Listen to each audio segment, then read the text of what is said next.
Hey guys, this is Alan from Quinkry Tropicals, and in today's episode I'm going to show you exactly how to earth layer any mulberry tree out there.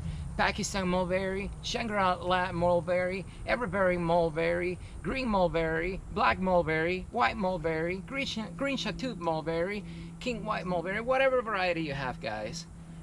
This earth layering technique will work on all of them. Let's get started. Alright guys, so if you try propagating mulberry trees in the past, there are many varieties out there that actually root very easily from cuttings. And by easily, I mean they actually root very quickly. So once you actually get your cuttings, within 2-3 months, they're full of roots and they are ready to be potted. Now there are some varieties out there that actually take a little longer to root, and such as Pakistan mulberry or green mulberries or the king white mulberry. Those are some of the varieties that we have here at the nursery that we usually do earth layers, or we graft them depending on what we have at the time. But let's say you just want to propagate a mulberry tree and you want to have almost 100% success chance. The best way to do it, it's going to be earth layering. Now let's talk about earth layering, guys. What is earth layering? If you ever try propagating a tree, normally what people like to do is they like to get a branch, cut it, then you root it in a potting mix or in a high humidity environment, and then those cuttings will grow roots from the bottom. That is the most common way of propagating most plants. Now, earth layering, think of it this way. It's like actually propagating a cutting that is still attached to the mother plant. What that means for you is that cutting will not dry out on you. And that is going to be the main problem you are going to encounter when propagating any plant, especially from cutting. What usually happens is your cuttings will dry out, meaning all the water inside the cutting will evaporate for whatever reason, and then your cutting will dry out and die. So, if you want to make sure that your cutting will not die, just go ahead and try earth layering, guys. A few things you are going to need for earth layering, guys, that I use personally. You are going to need, not always, I use it because I have it, rooting hormone. Why this one right here? It was just on sale on Amazon. It was cheap. I bought it.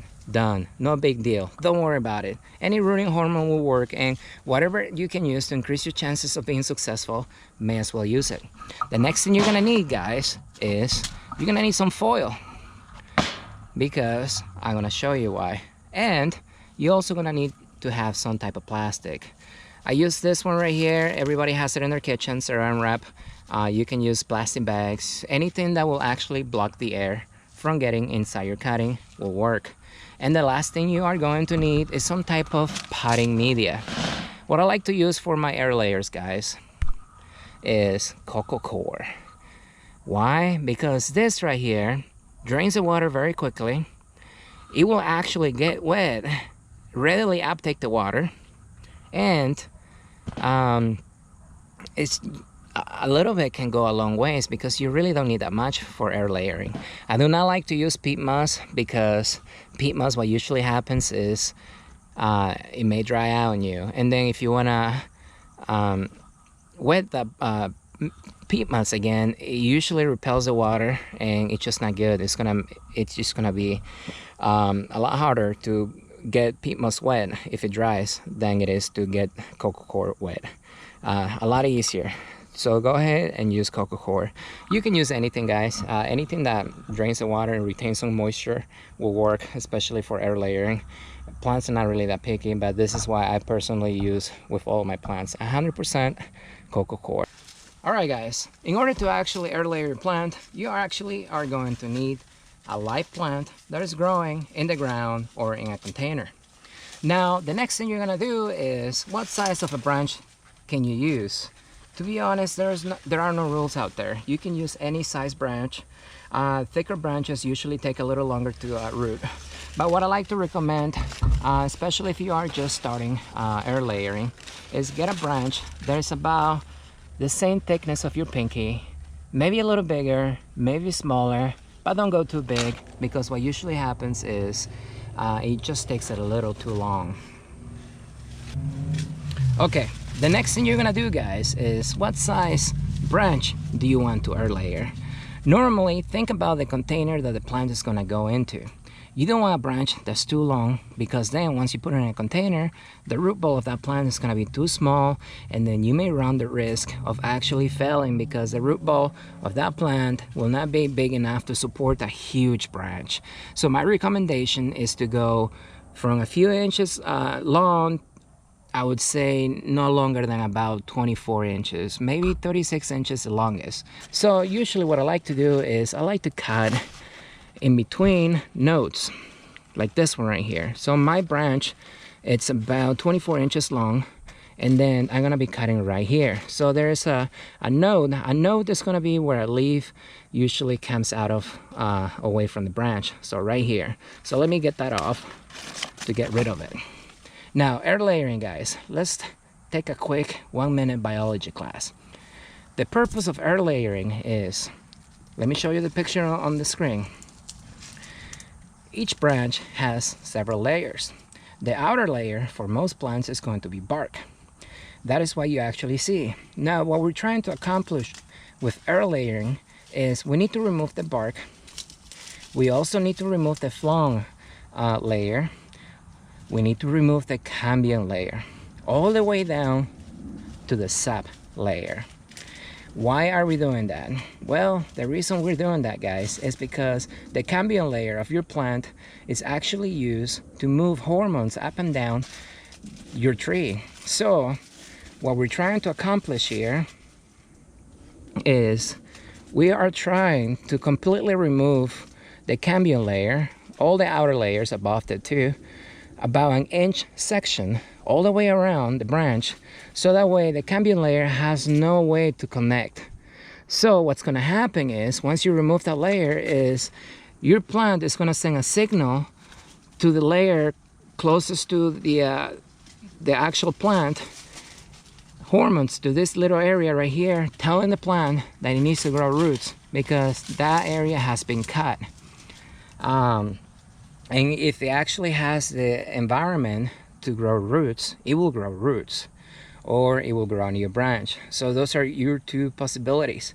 So the reason why they grow roots instead of actual more branches is because we're gonna be enclosed in this whole thing in potting mix, creating an environment that's ideal for rooting. So your plant's gonna think that this little area of the branch has been cut, and then somehow it went into the ground, and the only way for that branch to survive is actually to grow roots. Now, pick an area between a node that's about 1 inch long.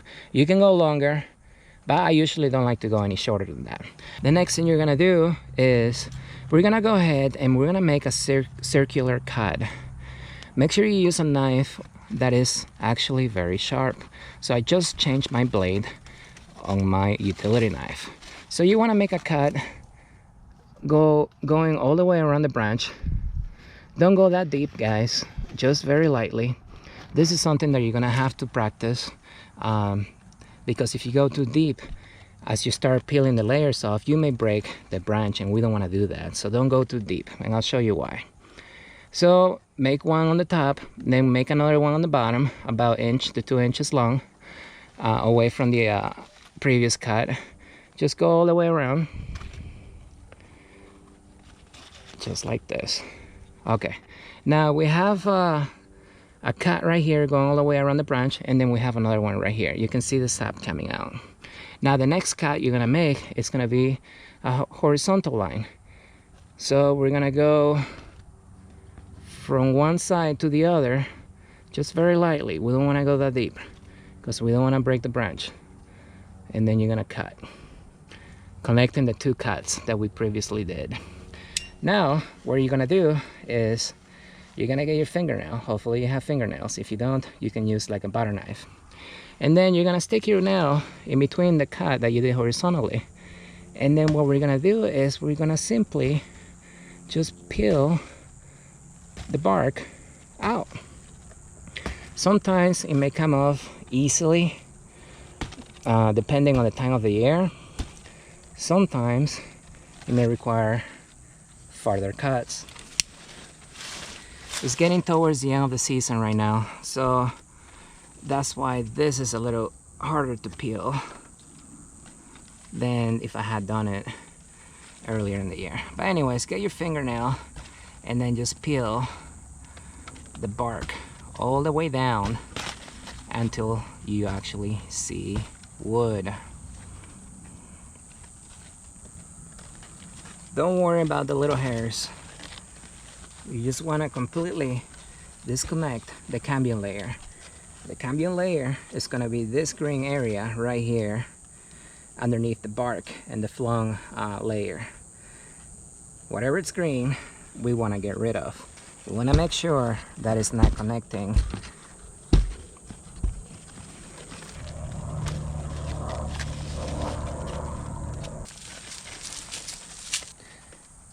I have the outer layers peeled all the way down to the sapwood. So as soon as you see this shiny, healthy wood underneath it, you are done. And you gotta make sure that you actually go all the way around, because you do not want that green layer right here connecting to the other side. Now, what we're doing here, guys, is we disconnected the layer that allows this cut right here to heal over. Just like you, when you cut yourself, you know, your wound scabs over time. Well, now the layer that actually promotes healing, it's cut. Now we actually left the wood in there intact because this layer right here is what actually moves the water away, all the way from the root system all the way to the top of the plant. So this cutting right here that's still attached to the plant, it's still going to get water. It's not going to dry out, but its capability to heal over, it's no longer there. Now we want to make the ideal conditions for this side right here to actually grow roots. And the only way we can do that is by encasing the whole thing in potting mix and creating a dark, moist environment that's gonna fool the plant into thinking that branch is underground and it's actually gonna grow roots instead of another branch over here. So what we're gonna do is, and we're gonna do this in steps. What I like to do is I get my foil, just make it long enough so that you can wrap it around. I'll show you what I mean in a minute. Then you're gonna get your potting mix right here. Make sure you put water in here, but you don't want it soaking wet. If you squeeze it and there's water squirting everywhere, that's not good. You want to dry it out a little more. You want to feel wet, but when you squeeze it, you don't want to see any water dripping down. Now you're gonna get a handful. You're gonna put it not in the middle. You're gonna put it on the side of your foil, just like this. Now before we put our foil over, you want to get some rooting hormone, and then you just want to just put it right over the cut. That's gonna hopefully promote root growth. Then you want to get your foil with the potting mix on one side, not in the middle, and then you want to wrap the whole thing around it, just like this. Let me show you. What I like to do, I like to work it right there, all the way in the middle. And then I wrap one side like this. Get rid of that leaf right there. There we go. I wrap one side like this, and then I get the other side and go all the way around. Once you have it secured in there, then you want to roll the ends just like this. And there is your air layer. Now, we don't want to just leave it like that, guys, because that is not airtight. The main problem you're going to encounter when doing air layers is you need to prevent the air from getting in there, because air is going to create evaporation. And then if that potting mix dries in there and you don't catch it in time, your roots are going to die, just like they would if you had it in a pot and you didn't water. Now this branch is not going to die because it's still connected to the mother plant, but then obviously your air layer is going to fail. The next step you're going to do, you're going to get your plastic, or you can use bags. And what I like to do is I like to wrap the whole thing with plastic. Just give it 1 or 2 layers and then pull it off, and then twist the ends. Now we're not done yet. You can probably be done now if you live in an area where your plants actively grow very easily and it's in the middle of the growing season, you're probably done right now. But I like to be a little more safe than that. So I'm gonna wrap the whole thing again in foil. And what I like to do, I like to put the last layer over the top, just like this, because if it rains, then the rain's not gonna get inside the cracks and actually keep my it may get inside your actual root system, and if it's too wet, it's gonna get too heavy, and then with the wind the branch may break, or if you don't get it soon enough, it may actually rot from being completely soaking wet. And that is your air layer, guys, and that is exactly how you air layer a mulberry tree, and actually most trees. Now, how long is this gonna take to root? That depends on the plant. It depends on the ambient temperatures.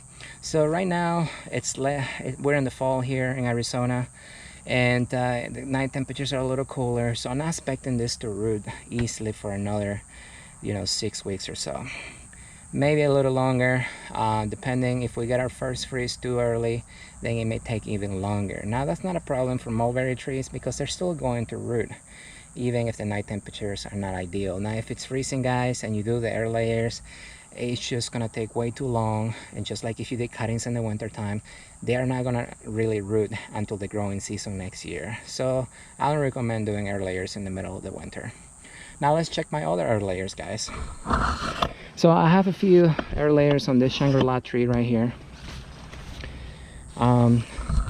So let's go ahead and check this one here.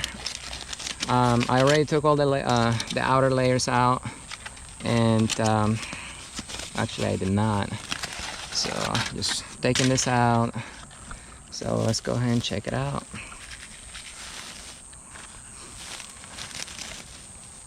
So that's the plastic layer right there. Now this layer right here is the one that holds the root system.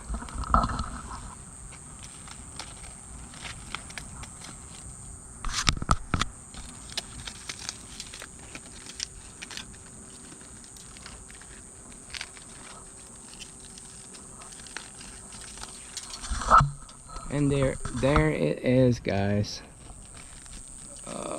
My roots are actually dry and they're breaking off. But anyways, there is a root system. And this cutting right here has only been there, I would say, maybe a month, 4 weeks. But you can see there are roots in there. And then I don't want to completely pull this off because then I'm going to be breaking a lot of the roots, because I can feel my actual potting mix. It's really dry. So let me cut this off and let me show you the next step. Alright guys, I'm back here with my air layer, and I just wanted to show you something. Like I said earlier, if the main problems you're gonna run into with air layering is if you don't check your plants soon enough, and then you let your actual potting mix dry too much. You can see this potting mix is full of roots right here, but you can also see that it's actually dry. So I think when I first did this air layer, my potting mix may not have been moist enough, or it had wet spots and then dry spots, and I did not check right.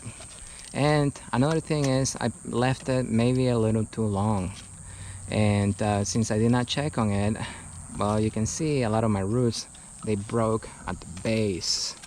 So as I was trying to pull it out, all the roots completely broke off, and yeah, so this is a fail right here.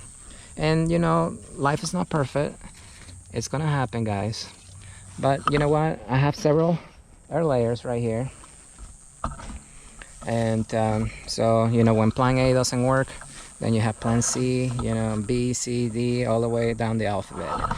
But anyways, I got my other air layer right here, and you can see this one's moist. My roots are holding. So what we're gonna do is, once you actually have your air layer and you're happy with the root system that you got, then you're gonna go to the bottom and then you're gonna cut it. And then here you're gonna have actually new plant. You can see right here we have a Shangri-La mulberry with roots, and then we know for sure this cutting right here, it's not going to die. Now the next thing you're gonna do, guys, is you're gonna take your new air layer and then you're gonna put it in a container, just like you would any other cutting that actually has roots. So right here in my container, I have my regular potting mix. If you want to know what potting mix I use here at the nursery for all the thousands of plants that we have, I have another video where I show you exactly what we use in our potting mix. But anyways, you get your potting mix. Without breaking the roots, you're gonna stick your plant in there.